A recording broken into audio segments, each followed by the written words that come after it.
Alrighty, C10's back. Look at that.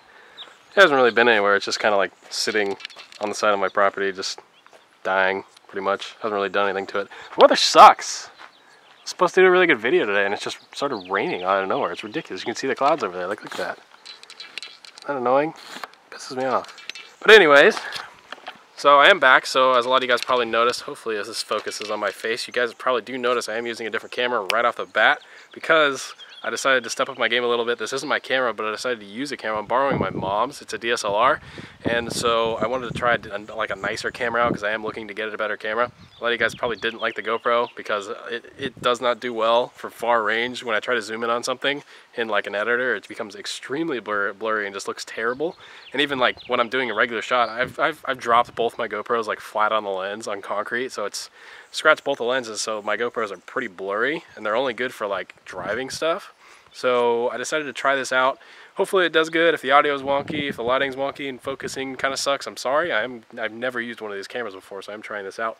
So, but besides the point, I do have the C10 with me. I am back. I've had 3 exams in 3 days apart from each other, so my schedule's been destroyed. That's why I haven't had a video in a little while. But I do have the C10 with me, and we're actually going to be doing what the #1 thing that you guys told me to do was put some sort of light bar or pod or something along those lines on this truck. So I've teamed up with Auxbeam again for another video. You guys have probably seen a couple of videos I've done with them. They make amazing products. They're my #1 sponsor, first sponsor on the channel. They've been extremely helpful with me, and I run all the products on my vehicles. I have their headlights on my F100, and I have pods on another vehicle, and we're going to run a new set of pods they just came out with on the C10. We're going to test them out, make some custom brackets and hook them up to this truck because the headlights on it suck and it doesn't have any light bars or pods, as you can tell. So off-roading would really suck with just these garbage headlights. So we're going to try out some new ones, and we're going to run their brand new pods they just came out with on this truck. So big thank you to Auxbeam for sponsoring this video. Let's get right into it and see what we got. All right, so this is what we got going on. I just got this in the mail from them. So pretty much they just came out with a new style of light pod, if this thing would like to focus. It's an 18-watt, 4-inch pod, and one of them is basically a spot pod. The other one is a flood pod, as you can see. So this one is the floodlight, and so we'll go ahead and we'll open this up and see what we got inside. All right, so this guy up. Assuming we've got some mounting hardware in here. Yep, those are brackets. So these are on a swivel bracket, which basically I'll explain in a little bit. It pretty much mounts it and allows you to kind of rotate the light, whether you want it up or down and left and right. It's kind of nice. I like it. So here's our pod. There are 2 leads on it. There we go. Awesome. So the thing I've always noticed right away every time I open these is they have a very solid structure. It's really cool, clean looking. Everything's assembled nice. It's got the vents on the back, which is great. So yeah, we'll go ahead and check the other one out. We'll figure out how these things mount up, and we're gonna make a bracket on the C10 to actually mount them. So the thing with the C10 is there isn't really, everything up front is fiberglass. You can see it's not metal. So I've got to work with mounting it somewhere up front, and I didn't want to put them up on the top of the hood or fender area because I just didn't like that look. But I do want to work them as like headlights, and I don't want to blind people, so I kind of want them low set. And so what I was thinking of doing is taking this leftover bracket I've got right here. So I think there was a light bar or something along this line going, I think, up and through the other side. You can see I got it on both sides. I got one there and over there. So what I'm thinking of doing is running down to the hardware store, grabbing a flat piece of metal, and basically making an L bracket. So what I'll do is I'll drill a hole, I'll bend it in an L shape. I'll drill a hole in the bracket, and then it'll come up, bend, I'll drill another hole, and we'll mount the lights pretty much upside down. And so they'll pretty much sit right in there in that little pocket, and that'll kind of give me, I'll turn them just a hair, and they'll pretty much flood 45 degrees out this way and out the other way. I'll kind of act as like supporters to my crappy headlights that I got.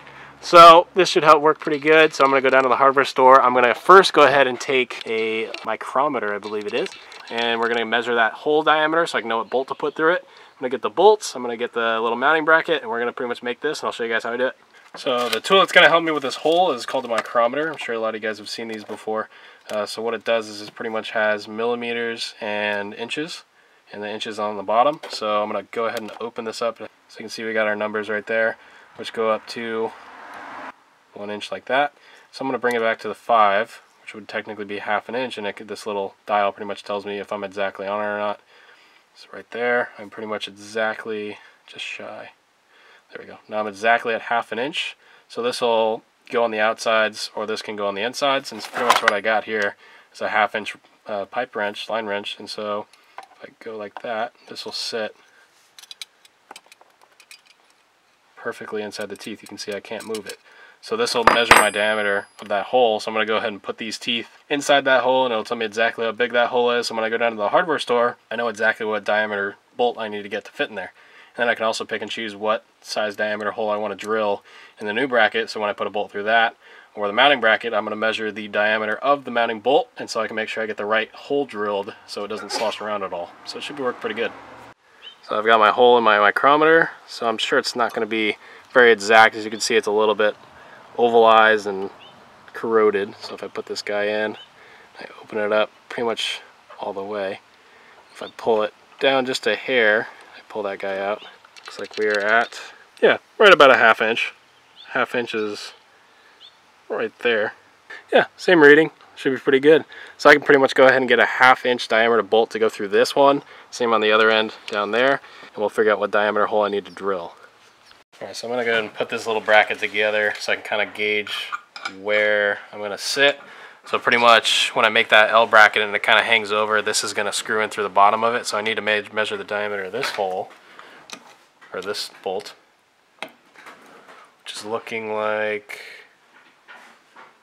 it's about a 1/4 inch. There we go. So if I have my bracket hang over, it'll bolt up through the top. I'll put my nut in my washer like that. It'll hang, and then I can adjust it down, or it looks like I have a pretty good amount of upward adjustment, so, and I can rotate it left and right. So, I haven't driven my truck in a week. I'm gonna take the trusty old F100 down to the store. I just have to wait for it to warm up. Let's get a cold start with the new audio. I haven't heard this.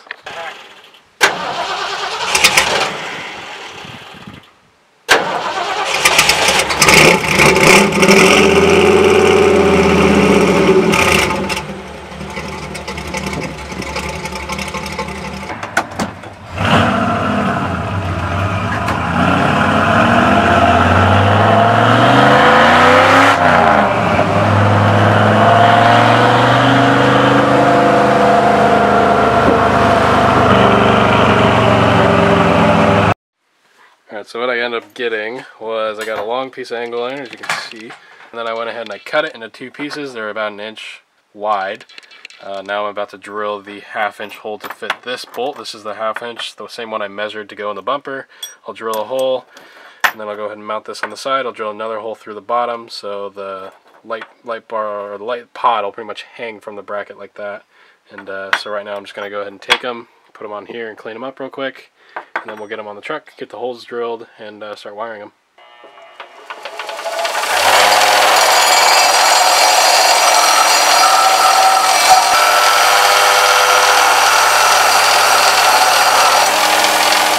Alright, so I got all my hardware kind of just hanging out. So we're going to go ahead and slap it on these bolt holes like I said before.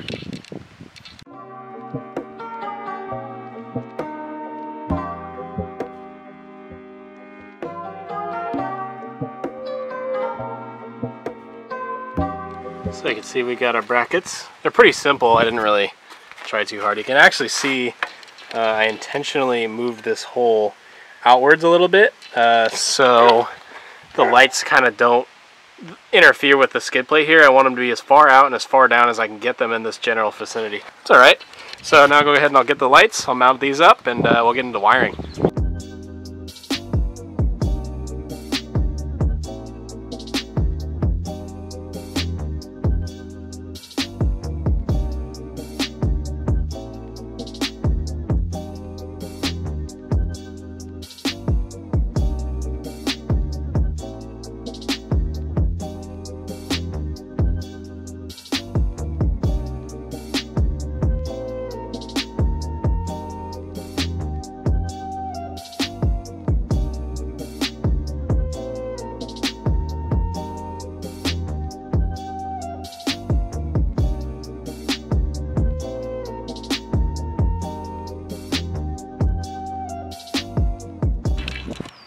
So I've got them pretty much mocked up for the most part where I want them.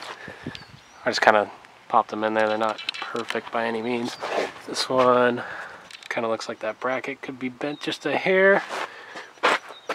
This one looks good. I'll probably 45-degree both of these outwards, but for the most part I like how this looks. That's the look I was going for. So they're pretty subtle, they're not crazy, but they'll get the job done perfect as like little headlights or low beams, I guess you could say. Anything along those lines that'll work pretty good, I think. So we're gonna go ahead and wire these things up real quick, and we'll be good to go. Alright, so we got them on. Our wiring's just temporary for right now, but what we basically did was grounds up front, lead into the cab, and then power wire from the battery back and like met them together on a switch, right? Yep. And then, yeah, just had our grounds, and then, yeah, fusible, you gotta have a fusible link in between the battery and the, you want to at least have a fusible link. It's just kind of sitting there right now, but you can see we've got our fusible link right there. You want that in between the battery and wherever it's going, just in case you have a bad ground, it blows your fuse and not your lights or anything else. So they're actually really bright. They have kind of like a halogen look, which I like. So that'll be perfect for like just like assistant headlights. I doubt they're legal to use on the street, but that'll be good off-road because these headlights are garbage. But yeah, that's awesome. So now we're gonna go ahead and put everything back together and clean everything up, and we'll go test these things out. Before I forget, you guys can actually get these lights at a discounted price. If you use my code TheCraig909 at checkout, you'll get 10% off every $30 order. And you can use Aux6 for 6% off any order. So you guys can check that out, Aux6 and TheCraig909. I'll leave all the links down below. I'll leave all the discount codes down below. You guys can go check that out for yourself if you want these lights. These are the floodlights. They're the 4-inch ones they just came out with. They're super cool. You can see the color. So if you have an older vehicle, I think these are definitely good because they don't have that bright blue light. They're more of like a yellow light, which kind of goes good. So should be good. So I've got the lights on. You can see they actually light up the hood like super good.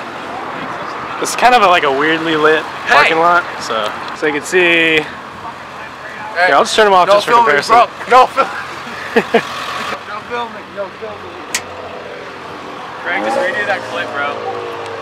I'm sorry. Here, flick the lights on for me. Yeah, I got it.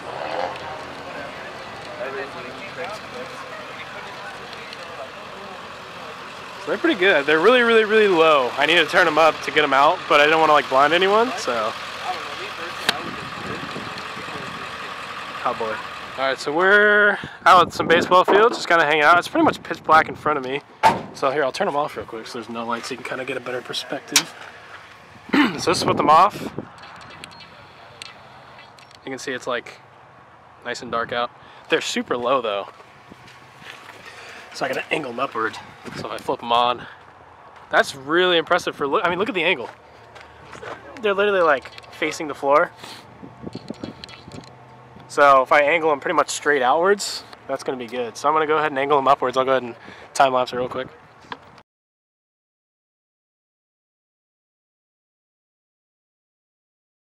So mine are really low. As you can see, they're really low, but they go really far. Like you can see right in front, it's insanely bright for what it is. I pretty much put them at a 90 degree. They're just kind of, or actually like, I guess that would be just flat, facing outwards. And they're really, really good. It kind of doesn't really do it justice because the field lights are on, but it literally goes all the way until probably a little bit after that light pole, which is a solid, just under a football field away. Actually, no, it's about a football field away. So, and these are mounted, keep in mind, these are mounted like 2.5 feet off the ground. If you mounted these up top, these things would light up literally the entire, all the way past the field, way past there. So they're really good. I'm really impressed. And I like the color. That's what I was saying. So if you guys are looking for a light pod that goes well with like an older style vehicle or something that just might not go well with a blue LED theme, I think these are really, really good because they have that yellow tint to them. See if I can focus on them. They're like halogens that look like LEDs. Yeah. LEDs look like halogens. There we go. Yeah, there it is. So you can see it's pretty much like a halogen color, and it's 3x2. A little 4-incher. Pretty nice. So yeah, thought that was really cool. Thought that was interesting. So let me know down below what you think of the video. I really would appreciate your feedback. I am really stoked that I finally got the truck running and driving around, which is pretty nice. There will be some clips about that probably within the next few days. I might take it to another car show tomorrow. We'll see. I'm not really sure. Plus, I got to make sure it's running good and all. But yeah, you can use my product code TheCraig909 and you'll get 10% off every $30, and you can use Aux6 for 6% off any order. And so I'll go ahead and I'll leave both those links down below. I'll leave the link below for these lights. You can go check them out yourself. I'll leave the homepage. You can explore Auxbeam's website, and I will also leave all the discount codes below for you guys. Check them out. So like the video if you did enjoy. Let me know what you do think down below. I'll see you guys in the next one. Thank you so much for watching.